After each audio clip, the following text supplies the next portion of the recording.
রাম রাম রাম রাম রাম রাম রাম রাম।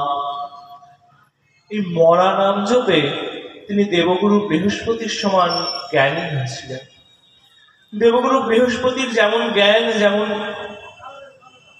ঐশ্বর্য, যেমন ক্ষমতা, তিনি ঠিক তেমন রামকে মরা জপে তেমন হয়েছিলেন।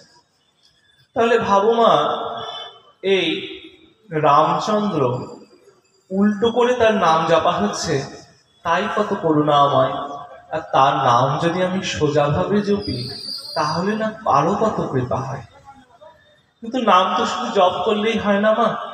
নাম জপ করতে গেলে অবশ্যই অবশ্যই আমাদের মনে বিশ্বাস থাকতে হয় নামের প্রতি, যে আমি যে নামটা করছি কেন করছি। করতে হয় করছি, করলে হবে না। নামের প্রতি অগাধ বিশ্বাস রাখতে হবে যে হে নাম, তুমি চিন্ময়। এই কলিযুগে নাম চিন্ময় বস্তু, বস্তুও নয়, চিন্ময়। গোবিন্দ যেমন চিন্ময় চিরশাশ্বত, সূর্য যেমন চিন্ময় চিরশাশ্বত, চন্দ্র যেমন চিরশাশ্বত, ঠিক তেমন নামও চিরশাশ্বত। সূর্য শুধুমাত্র দিনের বেলায় এই পৃথিবীর ওপরটাকে আলোকিত করতে পারে, কিন্তু আমাদের নামরূপী সূর্য আমাদের এই ভেতরে যে কলুষ ভর্তি আছে, ময়লা নোংরা আবর্জনা ভর্তি আছে, এই ময়লাটাকে পরিপূর্ণভাবে পরিষ্কার করে দিতে পারে। তাই জন্যে এই কলিযুগে নাম আমাদের অবশ্য জপ করা কর্তব্য। যদি আমরা নাম জপ না করি, তাহলে মনের কলুষ দূর হবে না। আর মনের কলুষ দূর না হলে রঘুপতি রামচন্দ্রের শ্রীচরণে আমাদের মতি হবে না। তাই দেখো, দস্যু রত্নাকর তিনি উল্টো নাম জপতে জপতে জপতে জপতে মরা মরা করতে করতে রামচন্দ্রের কৃপা পেয়ে গেলেন। এর পরবর্তী সময় তিনি কৃপা তো নিলেনই, কৃপা নেওয়ার পর তিনি কি করলেন, রামচন্দ্রের আবির্ভাবের আগে তিনি রামায়ণ সম্পর্কে সমস্ত জ্ঞান জেনে নিলেন। সমস্ত কাহিনী, রামায়ণে কি কি হবে, রামচন্দ্র পৃথিবীতে আসার পর কি কি করবেন, সমস্ত বিষয়টা তিনি জেনে গেলেন। কিভাবে জানলেন? ধ্যানে বসে। তিনি মানসিকভাবে খুব কষ্ট পাচ্ছিলেন। তিনি চিন্তা করছিলেন যে যার নাম জপতে জপতে আমার এহেন উন্নতি হয়েছে, তাকে আমি কিভাবে সমস্ত জগৎবাসীর সামনে প্রচার করব, কিভাবে তাকে জানাবো। এই মানসিক কষ্ট তিনি ভোগ করছিলেন। ভোগ করতে করতে হঠাৎ একদিন দেখেন তার আশ্রমে পিতামহ ব্রহ্মা এসে উপস্থিত। পিতামহের কাছে তিনি প্রণাম জানিয়ে তার মানসিক কষ্টটা বললেন যে হে ব্রহ্মদেব, আমার এহেন কষ্ট মনের মধ্যে, আমি খুব কষ্টে আছি, কৃপা করে আপনি আমার এই কষ্ট দূর করুন।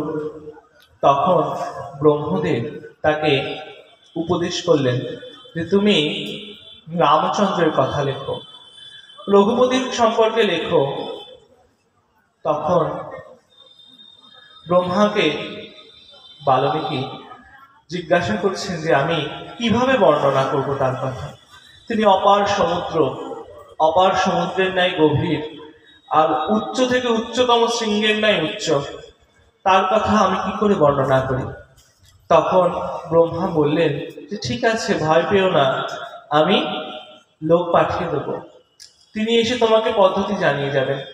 যথারীতি ব্রহ্মদেব কথা রাখলেন। কথা রেখে তিনি কাকে পাঠালেন? তিনি পাঠালেন দেবর্ষি নারদকে। দেখো মা, 24 জন অবতার আছেন আমাদের, তার মধ্যে 10 জন প্রধান। এই 24 জন অবতারের মধ্যে দেবর্ষি নারদ একজন। আর ভগবানের যখন কোনো কাজ করার থাকে, যখন কোথাও কোনো লীলা শুরু করার থাকে, তখন প্রথমেই সেখানে নারদ মুনিকে পাঠান। নারদ মুনিকে শাস্ত্রে ভগবানের মন বলা হয়েছে। আমরা কোথাও যাব, যেমন এখানে আমি আসব, বাড়ি থেকে এসে পৌঁছানোর আগে আমার মন এখানে চলে এসেছিল, হয় না মা? কোথাও যাওয়ার থাকলে আগে মন চলে যায়। ঠিক তেমন ভগবান নিজে পৌঁছানোর আগে নিজের মনরূপী নারদ মুনিকে পাঠিয়ে দেন।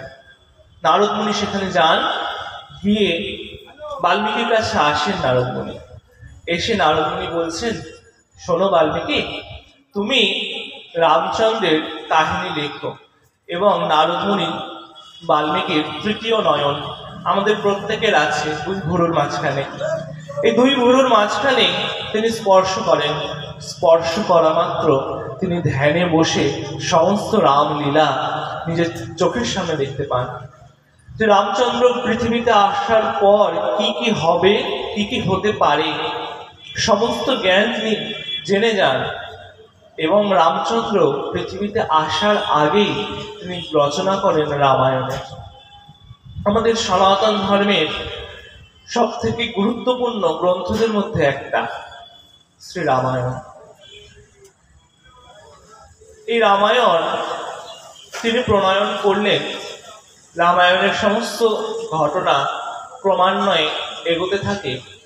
পরবর্তীকালে রামচন্দ্রকে আবার একজন জানিয়েছেন। তিনি কে? তিনি হচ্ছেন তুলসীদাসজি মহারাজ। তুলসীদাসজি মহারাজ তিনি এই রামচন্দ্রকে আবার নতুন ভাবে জানিয়েছেন, আরো উন্নত ভাবে জানিয়েছেন। কিন্তু এই তুলসীদাসজি মহারাজকে তিনি কে, কেন এলেন তিনি, এটা জানতে হলে আমাদেরকে চলে যেতে হবে রামায়ণের একদম শেষ স্থানে। যখন এই ধরাধাম থেকে, এই পৃথিবী থেকে রামচন্দ্র বৈকুণ্ঠের দিকে চলে যাচ্ছিলেন, বৈকুণ্ঠে ফিরে যাচ্ছিলেন, এমন সময় হনুমান সামনে এসছেন। হনুমানজি মহারাজ হনুমানজি মহারাজকে বলছেন, দেখো প্রভু, তুমি ফিরে যাচ্ছ? রামচন্দ্র বলছেন, হ্যাঁ হনুমান, আমি ফিরে যাচ্ছি বৈকুণ্ঠে। তখন রামচন্দ্র বলছেন, চলো, তুমিও চলো আমার সাথে, বৈকুণ্ঠে ফিরে যাবে। তখন হনুমানজি বলছেন, প্রভু যদি একটা কৃপা করেন, একটা কথা বলি। বলছেন, হ্যাঁ বলো। আমাকে আর যাই আদেশ করুন প্রভু। হনুমানজি বলছেন, আমাকে আর যাই আদেশ করুন প্রভু, কৃপা করে বৈকুণ্ঠে ফিরে যাওয়ার কথা বলবেন না। আমি বৈকুণ্ঠে ফিরে যেতে চাই না। তখন রামচন্দ্র বলছেন, কেন? তুমি বৈকুণ্ঠে যাবে না কেন? হনুমানজি বলছেন, প্রভু আমি বৈকুণ্ঠে যেতে চাই না এই কারণে, বৈকুণ্ঠে হয়তো তোমার সঙ্গ পাবো, তোমাকে দেখতে পাবো, তোমার সেবা করতে পারবো, কিন্তু প্রভু একটা জিনিস থেকে বঞ্চিত হয়ে যাব। তখন রামচন্দ্র বলছেন, কোনটা? তখন হনুমানজি বলছেন, প্রভু বৈকুণ্ঠে গেলে তোমার শ্রী নাম থেকে আমি বঞ্চিত হব। এই মর্তে তোমার নাম আছে, বৈকুণ্ঠে তোমার নাম নাই। তোমার কথা থেকে আমি বঞ্চিত হব। এই মর্তধামে তোমার কথা হয়, বৈকুণ্ঠে তোমার কথা হয় না, তোমার লীলা আলোচনা হয় না। তাই জন্য প্রভু বৈকুণ্ঠে ফিরে যাওয়ার কথা বলো না। মা, যেখানে রামচন্দ্রের কথা হয় সেখানে হনুমানজি মহারাজ সাক্ষাৎ এসে বিরাজমান হন। এখন তিনিও এখানে বিরাজমান, কিন্তু আমাদের দেখার চোখ নেই, তো আমরা দেখতে পাচ্ছি না তাকে। তিনি এইখানেই রয়েছেন, কিন্তু দুর্ভাগ্য তাকে দর্শন করতে পারছি না আমরা। যেখানে শ্রী গোবিন্দের কথা হয়, ভাগবত কথা হয়, সেখানে জানবে অবশ্যই উদ্ধবজি মহারাজ গিয়ে উপস্থিত থাকেন। উদ্ধবজি মহারাজ, তাকেও আমরা দেখতে পাই না।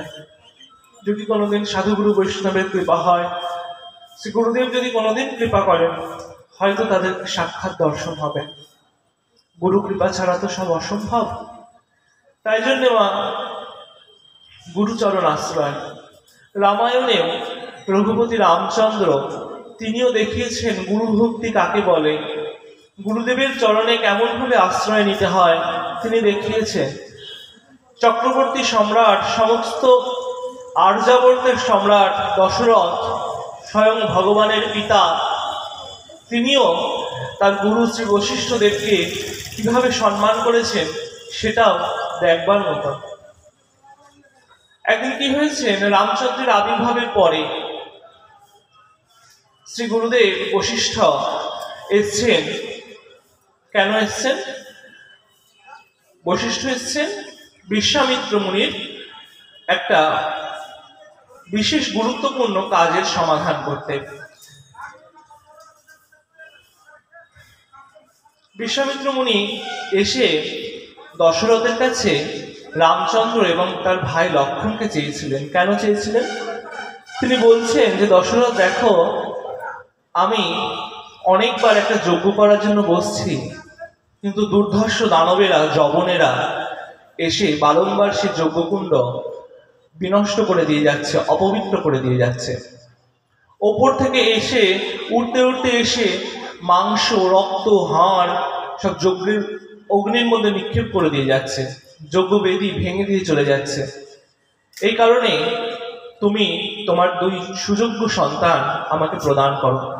তারা যাবে গিয়ে মারীচ, সুবাহু এবং তারকা, এই 3 জনের কাছ থেকে আমার যজ্ঞকে বাঁচাবে। এই সময় দশরথ রামচন্দ্র এবং লক্ষ্মণকে দিতে অস্বীকার করেছিলেন, যে আমার ছোট ছোট 2 ছেলে, রামচন্দ্রের বয়স তখন 16 আর লক্ষ্মণ দেবের বয়স তখন 12-13 মতো। তো এইটুকুটুকু বাচ্চা অত বড় বড় দুর্ধর্ষ যবনদের সাথে লড়াই করবে, যুদ্ধ করবে? হবে না, আমি দেব না। ঠিক এই সময় বশিষ্ঠদেব আসেন। বশিষ্ঠদেব আর বিশ্বামিত্রের মধ্যে একটু দ্বন্দ্ব আছে। দ্বন্দ্ব থাকা সত্ত্বেও যেহেতু মানব কল্যাণে কাজ, সেই জন্যে বশিষ্ঠ এসে দরজায় উপস্থিত। লক্ষ্মীকে বলছেন যে যাও গিয়ে খবর দাও দশরথকে, আমি এসছি। লক্ষ্মী ছুটতে ছুটতে গেল, গিয়ে দশরথকে জানাচ্ছেন যে মহারাজ, বশিষ্ঠদেব এসছেন। দশরথ নিজের সিংহাসন ছেড়ে নিজের রাজ মুকুট নিচে খুলে রেখে ছুটতে ছুটতে এসছেন, হা গুরুদেব, হা গুরুদেব করতে করতে। গুরুদেবের কাছে এসে গুরুদেবের চরণ স্পর্শ করে নিজের রাজমহলে নিয়ে যাওয়ার পর গুরুদেবকে নিজের রাজ ও সিংহাসনে বসিয়ে তার পদ অর্চনা করেছিলেন শ্রী গুরুদেব। গুরুদেব তা অভাবনীয় জিনিস, জিনিস বললে ভুল হবে। গুরুদেবকে যে কি উপমা দেব সে আমার বাক্যে আসে না। গুরুদেবের কোনো উপমা হয় না, গুরুদেব মানে গুরুদেব। তাই আমরা কোথায় ছিলাম? আমরা ছিলাম বাল্মীকি মুনির কাছে। বাল্মীকি মুনি রচনা করলেন রামায়ণ। রামায়ণ রচনা করার পর তিনি মনে মনে খুব সন্তুষ্ট। এবার কি হলো? হনুমানজি মহারাজ বলছেন, যা তোমার বৈকুণ্ঠে তোমার কথা নেই, তোমার বৈকুণ্ঠে তোমার নাম নেই, তাই তোমার বৈকুণ্ঠে আমি যাব না। তখন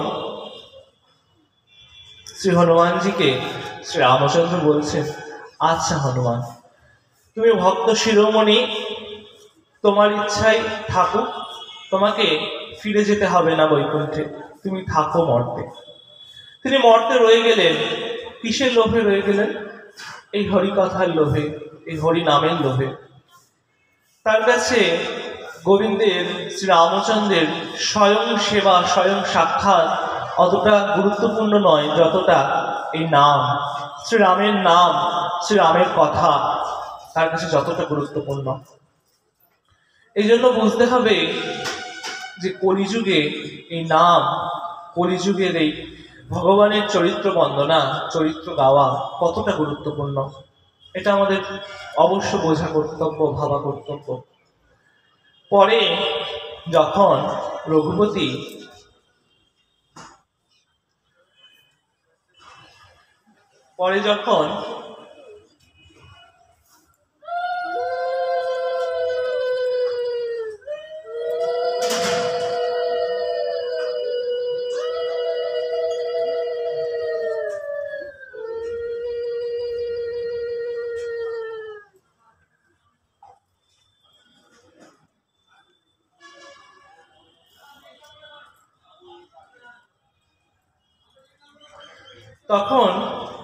রঘুপতি বললেন যে ঠিক আছে তুমি থাকো এখানে।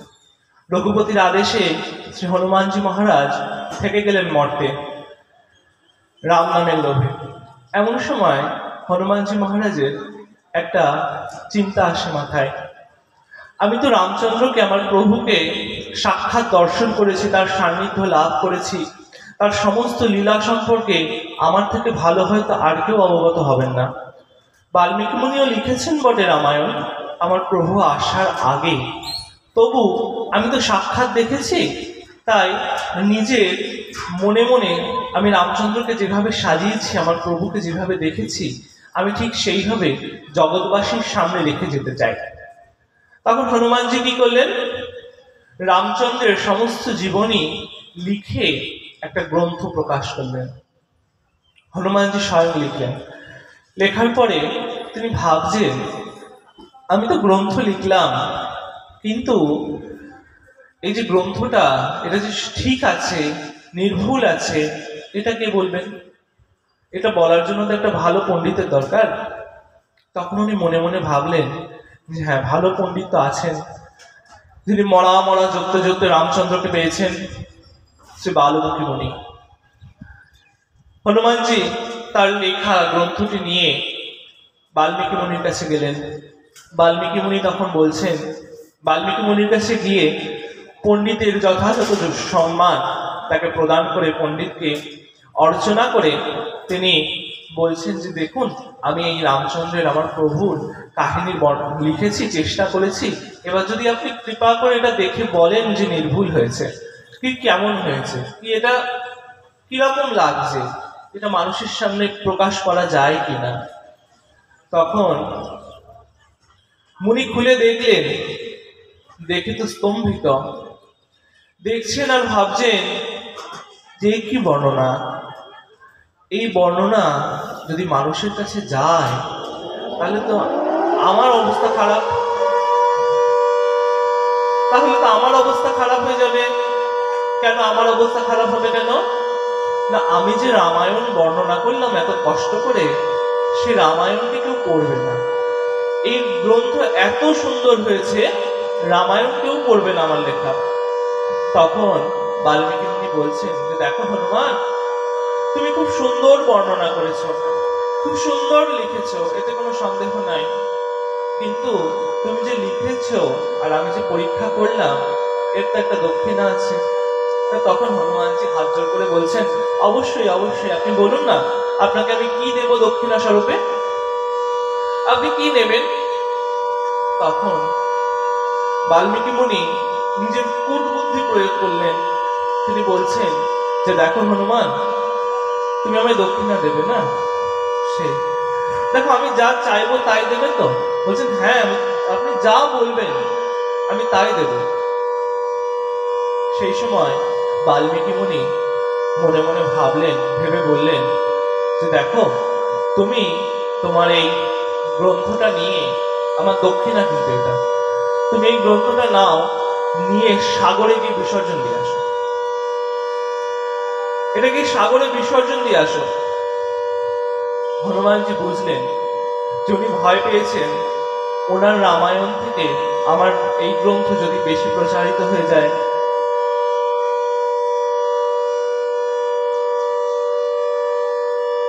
ওনার রামায়ণ থেকে আমার এই গ্রন্থ যদি বেশি প্রচারিত হয়ে যায়, সেই ভয়ে উনি এহেন দক্ষিণা চাইলেন। তখন হনুমানজি যেহেতু ব্রাহ্মণকে কথা দিয়েছেন, সেই জন্যে সেই গ্রন্থ নিয়ে উঠতে উঠতে গিয়ে সাগরে বিসর্জন দিলেন। বিসর্জন দিয়ে যখন ফিরে আসছেন, ফিরে আবার এলেন বাল্মীকি মুনির কাছে, এসে বলছেন, মুনি, তুমি কাজটা খুব ভালো করনি, তোমাকে আমি অভিশাপ দিচ্ছি, কলিযুগে তোমাকে আবার আসতে হবে আমি যে গ্রন্থটা রচনা করেছিলাম সেই গ্রন্থটা রচনা করার জন্য, তোমাকে আবার আসতে হবে, তুমি কাজটা একদম ভালো করোনি। হনুমানজির অভিশাপে বাল্মীকি মুনি ত্রস্ত হয়ে গেলেন, চরণে পড়ে ক্ষমা চাইলেন, হে দেব, আমায় ক্ষমা করুন, আপনি বুঝতে পেরেছেন আমি ঈর্ষার বশত আপনাকে এহেন কথা, এহেন আজ্ঞা দিয়েছিলাম, হে দেব, কৃপাপূর্বক আমাকে ক্ষমা করুন। কিন্তু আপনি যে গ্রন্থ লিখেছেন সে গ্রন্থ আমি পুনরায় কি করে রচনা করব? তখন হনুমানজি বলছেন যে দেখো, আমার যা বলার তা বলা হয়ে গেছে, অভিশাপ ফিরিয়ে নেওয়া যায় না, কিন্তু আমি তোমাকে প্রতিশ্রুতি দিচ্ছি, এই গ্রন্থ রচনা করার জন্য তোমাকে সাহায্য করতে আমি স্বয়ং আসব। আমি স্বয়ং আসবো তোমাকে সাহায্য করার জন্য, এই গ্রন্থটা রচনা করার জন্য আমি নিজে আসবো। সেই প্রতিশ্রুতি দিয়ে হনুমানজি অন্তর্ধান হলেন। অন্তর্ধান হওয়ার পর কেটে গেল বহু যুগ, এলো আমাদের এই কলিযুগ। কলিযুগে এসে হনুমানজি মহারাজ মনে মনে ভাবছেন যে কখন বাল্মীকি পুনরবতার নেবেন, পুনর্জন্ম নেবেন এবং আমাদের সেই যে গ্রন্থ আমি রচনা করেছিলাম সেই গ্রন্থ পুনর্বিন্যাস করবেন তিনি কবে পুনর্বিন্যাস করবেন সেই অপেক্ষায় হনুমানজি রয়েছেন। এমন সময় এলাহাবাদ, বর্তমান আমাদের প্রয়াগরাজে যমুনার তীরে রাজপুর নামক এক গ্রামে আত্মরাম নামক এক নিষ্ঠাবান ব্রাহ্মণ থাকতেন। এক নিষ্ঠাবান ব্রাহ্মণ বিভিন্ন তপ, ব্রত, বিভিন্ন রকম তপস্যা, নাম কীর্তন, জপ প্রভৃতির মাধ্যমে তিনি তার জীবন অতিবাহিত করছিলেন। তার সহধর্মিনীর নাম হুলসি। এই দুজনেই সুসন্তান প্রাপ্তির জন্যে অজস্র তপস্যা করেছেন, অজস্র ব্রত করেছেন। সময়ের সাথে সাথে আত্মরাম এবং হুলসির ঘরে প্রকট হলেন রামবোলা নামে এক সন্তান। রামবোলা কখন এলেন? শ্রাবণ শুক্ল সপ্তমী, শ্রাবণ মাসের শুক্লপক্ষের সপ্তমী তিথি শনিবার সন্ধ্যা নাগাদ রামবোলা প্রকট হলেন। রামবোলা যখন প্রকট হবেন, প্রকট হওয়ার আগে আত্মরাম খুব খুশি যে আমি আর একটু পরে পিতা হব, হুলসি মাতা হবে, আমাদের ঘরে বংশের প্রদীপ আসবে। খুব খুশি ছিলেন। যথারীতি সন্তান প্রসব হলো। প্রসব হওয়ার পর প্রত্যেক নারীগণের মধ্যে একটা বিচলতার সৃষ্টি হলো। তারা ভীষণ রকম ভয় পেয়ে গেছেন। কেন ভয় পেয়েছেন? যে বাচ্চাটি হয়েছে, যে বাচ্চা ছেলেটি হয়েছে, সে বাচ্চা ছেলেটি মাতৃগর্ভ থেকে বেরিয়ে দেখতে মনে হচ্ছে যেন 5 বছরের একটা বাচ্চা। তার মুখে 32টা দাঁত। 5 বছরের একটা বাচ্চা যেমন বড় হয় ঠিক তেমন দেহের আকার নিয়ে রামবোলা হয় প্রকট। রামবোলা পৃথিবীতে প্রকট হয়। এই রামবোলাকে দেখে প্রত্যেকে খুব খুব অসন্তুষ্ট হয়। কিন্তু রামবোলা প্রকট হওয়া মাত্র রাম রাম রাম রাম রাম, বাচ্চারা কাঁদে সাধারণত, কিন্তু রামবোলা প্রকট হওয়া মাত্র তিনি রাম নাম করতে শুরু করেছেন। হে রাম, হে রাম। গর্ভ থেকে বেরিয়ে তিনি কাঁদেননি, রাম নাম করেছেন। কিন্তু যত নারীরা ছিলেন মা, প্রত্যেকে ভীষণ ভয় পেয়ে যান যে এইরকম সন্তান, এইরকম তো হয় না যে মুখে দাঁত থাকে, এত বড় হয়, 5 বছরের শিশুর মতো দেখতে। তখন প্রত্যেকে বিচার করলেন যে কোনো সাধারণ কেউ নয়, সাধারণ সন্তান নয়, এ নিশ্চয়ই কোনো অসুর বালক, মানব রূপ ধরে এসছে, নিশ্চয়ই কোনো অসুর। তখন প্রত্যেকে বিবেচনা করলেন এবং বললেন যে দেখো, এরকম অস্বাভাবিক জন্ম তো কারণ হয় না, আর এরকম অস্বাভাবিক বাচ্চারা বেশি দিন বাঁচে না। 4-5 দিন যদি এ টিকে যায় তাহলে তোমরা এর পরবর্তী যে সংস্কারগুলো হয় সেই সংস্কারগুলো করবে, যদি 4-5 দিন টেকে। আর যদি না টেকে তাহলে তো হয়েই গেল। এমন সময় এই ঘটনার এই কথা সেইখানকার ব্রাহ্মণদের কানে যায়। ব্রাহ্মণরা তখনকার দিনে সমাজপতি হতেন। তো ব্রাহ্মণদের কানে যাওয়া মাত্র ব্রাহ্মণরা খুব অসন্তুষ্ট হলেন যে এত এইরকম এক অস্বাভাবিক শিশুর জন্ম দিয়েছেন, তো এই শিশুটাকে কি করা যায়। তো গোপনে সলা পরামর্শ হলো যে শিশুটাকে অপহরণ করা হবে, অপহরণ করে বধ করা হবে, হত্যা করা হবে। এই ঘটনাটা এই পরিকল্পনাটা এক দাসী মারফত রামবোলার মা হুলসি জানতে পারে।